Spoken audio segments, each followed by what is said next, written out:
Bonjour tout le monde, c'est Koizei, j'espère que vous allez bien, moi ça va nickel, et aujourd'hui on se retrouve pour une nouvelle vidéo. J'ai cloné ma voix avec de l'intelligence artificielle. C'est une vidéo tuto pour vous montrer comment cloner votre voix à l'aide de l'intelligence artificielle. Mais déjà, avant de commencer, qu'est-ce que ça veut dire cloner sa voix? Eh bien, cloner sa voix, c'est très simple à expliquer. Vous prenez un enregistrement audio de quelqu'un qui n'est pas vous, vous le passez dans le logiciel, et boum, c'est votre voix qui dit ce que la personne de base a dit. Très utile donc pour faire chanter des chansons à des personnes qui n'ont jamais chanté ces chansons. Ou encore, si vous voulez chanter une musique, sauf que vous ne connaissez pas la langue de la musique et vous voulez que ce soit votre voix. Ça fonctionne parfaitement. Donc aujourd'hui, je vais vous montrer comment faire cela. Le logiciel qu'on va utiliser est open source, donc totalement gratuit, facile à utiliser et sécurisé. Donc c'est parti. Juste avant de commencer, je vais quand même faire un petit disclaimer. Attention, il ne faut pas cloner la voix de quelqu'un sans son consentement. Et si vous clonez votre voix, il ne faut pas l'utiliser n'importe comment. Par exemple, ne la donnez pas à des gens en qui vous n'avez pas confiance. Ne la publiez pas publiquement en ligne sur internet, car on ne sait pas ce que les gens peuvent en faire. Voilà, petit disclaimer fait, nous allons commencer. Pour cloner votre voix, il vous faudra du matériel, évidemment. Déjà, un ordinateur, ici un ordinateur sous Windows pour le tuto. Il vous faut également une connexion internet. Bon, je pense que si vous regardez cette vidéo, c'est bon. Il vous faut également un processeur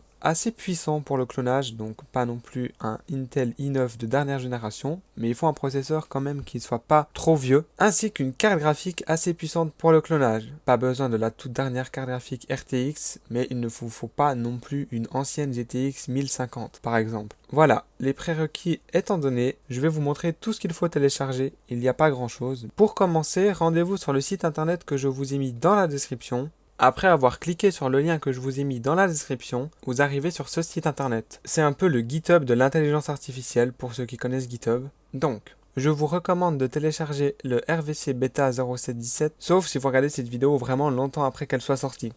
Moi je prends cette version parce qu'elle est sortie il y a 12 jours, mais si une version plus récente existe, eh ben prenez une version plus récente. Donc je clique dessus, là j'arrive sur la page de la version, j'appuie sur Download pour la télécharger. On peut juste quand même apercevoir que le fichier fait 5,20 Go à peu près, ce qui est quand même beaucoup. Donc tout dépendra de votre vitesse de connexion internet, mais le téléchargement peut prendre du temps. Ok, une fois le fichier 7-zip téléchargé, il vous faudra installer WinRAR ou 7-zip si vous ne l'avez pas. En revanche, si vous êtes sur une version très récente de Windows 11, vous pouvez normalement le décompresser sans ces logiciels. Alors, on décompresse l'archive avec WinRAR 7-zip ou Windows directement si on est sur une version très récente de Windows. L'extraction des fichiers peut prendre du temps, évidemment, puisque c'est très lourd. Une fois l'extraction effectuée, donc une fois que tous les fichiers sont extraits de l'archive 7-zip, vous pouvez retrouver pas mal de fichiers. Nous, celui qui nous intéresse, c'est tout simplement le goweb.bat. Double-cliquez simplement sur ce fichier. On peut voir qu'il est en train de lancer une fenêtre terminale de Windows. Alors, il va sûrement chez vous télécharger les dépendances qu'il manque et les installer automatiquement. Moi, c'est déjà fait puisque je l'ai déjà lancé une fois. Alors, il est juste en train de préparer l'environnement et lancer l'interface web. Voilà, une fois lancé, vous arriverez sur une page web. Normalement, il ouvrira votre navigateur tout seul. S'il ne vous l'a pas ouvert, vous pouvez ouvrir par exemple votre navigateur, donc Chrome, Firefox, Edge, etc. et vous rendre dans l'adresse qui est affichée là en haut avec le port. N'oubliez pas les chiffres après les 2 points. Très important. Donc, ne fermez surtout pas le terminal. Il est là, il ne faut pas le fermer. En tout cas, pas tant qu'on utilise l'application. Et donc, je vais d'abord vous faire écouter un extrait de ce que ça peut donner de cloner une voix. Alors, écoutez cet extrait. Mama just killed a man. Vous entendez bien la voix originale de Freddie Mercury du groupe Queen. Et maintenant, je peux par exemple lancer le fichier que j'ai transformé avant, Donald Trump qui va chanter la même musique. Mama just killed a man. Put a gun against his head. Pulled my trigger, now he's dead. Mama, life it just... Voilà. Ou encore Adele. Mama just killed a man. Put a gun against his head. Put my trigger, now he's dead. Voilà.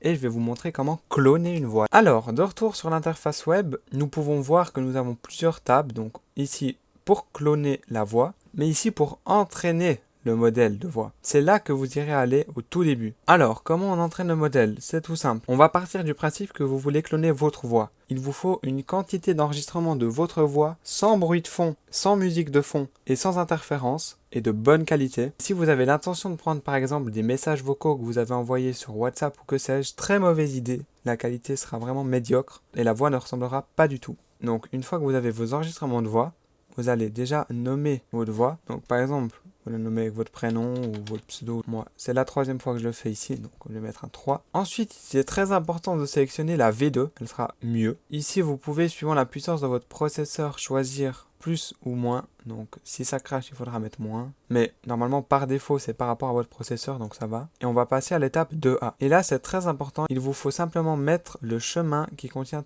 tous vos fichiers audio. Donc voilà, donc dans ce dossier j'ai plein de fichiers MP3 qui contiennent ma voix de bonne qualité, sans bruit de fond et sans musique de fond, et surtout que ma voix, donc pas d'autres personnes. Ensuite, vous pouvez appuyer sur le bouton Process Data qui va tout simplement trier vos enregistrements vocaux. Moi je vais pas le faire parce que j'ai déjà un enregistrement de ma voix, mais je vous montre comment faire. Ensuite, étape 2B, une fois que vous avez appuyé sur Process Data et que ici il aura affiché tous les résultats avec un petit success, ou en tout cas qu'il aura fini, vous pouvez aller à l'étape 2B. Donc l'étape 2B, c'est très important. Il vous faut ici mettre le numéro de votre carte graphique. Donc moi j'en ai qu'une dans mon ordinateur, donc je mets 0. Voilà. Ici, je vous conseille d'utiliser Harvest, donc c'est tout simplement la meilleure qualité pour le moment qui est intégrée à ce logiciel pour cloner une voix. Vous pouvez mettre par exemple PM, il va plus vite, mais alors il est de moins bonne qualité. Harvest est de très bonne qualité, mais il prend du temps. Donc voilà, vous appuyez ensuite sur Feature Extraction, donc il y aura de nouveau du texte qui va s'afficher dans la fenêtre ici, afin de vous dire où il en est. Une fois que c'est écrit Success, vous pouvez descendre, et ici, Save Frequency, vous pouvez tout simplement mettre 10.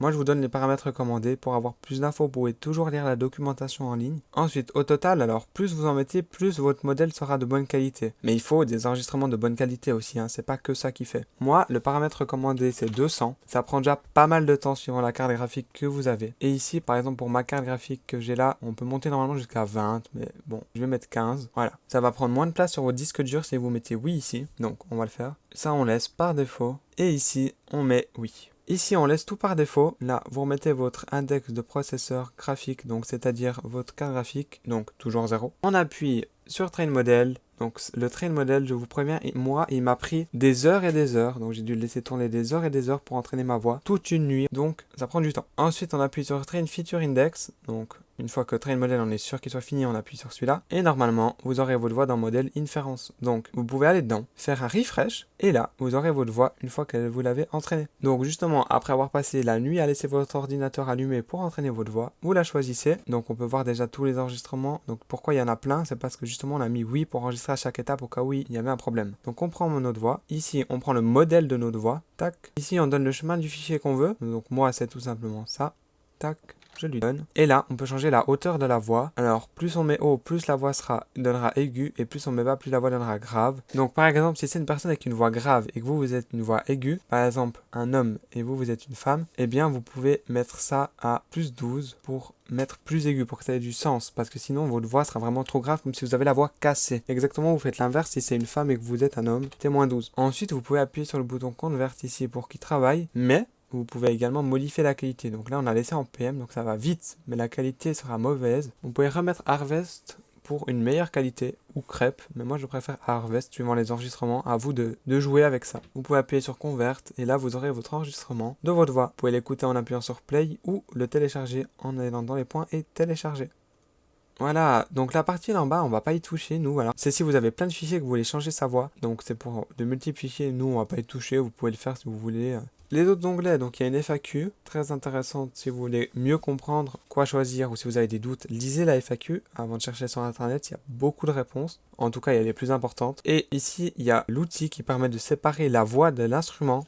Donc si vous avez une musique, vous voulez vous faire chanter quelque chose, très important de ne pas mettre la version avec instrument ici. Il faut passer par ici, vous supprimez ça, et là vous allez chercher votre fichier audio qui contient l'instrument et la voix. Dans modèle, vous pouvez mettre le plus haut HP, donc HP5 ici, mettre en Wave par exemple, ou en MP3 ou comme vous voulez. Appuyez sur Convert, après avoir choisi le fichier évidemment. Et là, ça va vous créer deux fichiers dans le dossier OPT. Le dossier OPT se trouve à la racine du logiciel, et vous aurez deux fichiers .wave ici, un instrumental et un uniquement la voix. Donc ça permet de séparer la voix de l'instrument. Et ensuite dans modèle inference vous mettez la voix, évidemment, parce qu'il ne faut pas qu'il y ait de l'instrument, sinon ça donnera n'importe quoi. Donc voilà, c'est déjà la fin de cette vidéo. J'espère qu'elle t'aura été utile, que maintenant tu sais comment cloner une voix. Si c'est le cas, n'hésite pas à la liker, à t'abonner à la chaîne. Si tu as des questions, tu peux lire la FAQ qu'il y a avec le logiciel, chercher sur internet, ou alors vraiment, si vraiment, poser dans les commentaires, je vais essayer d'y répondre. C'était Koizei, bye bye.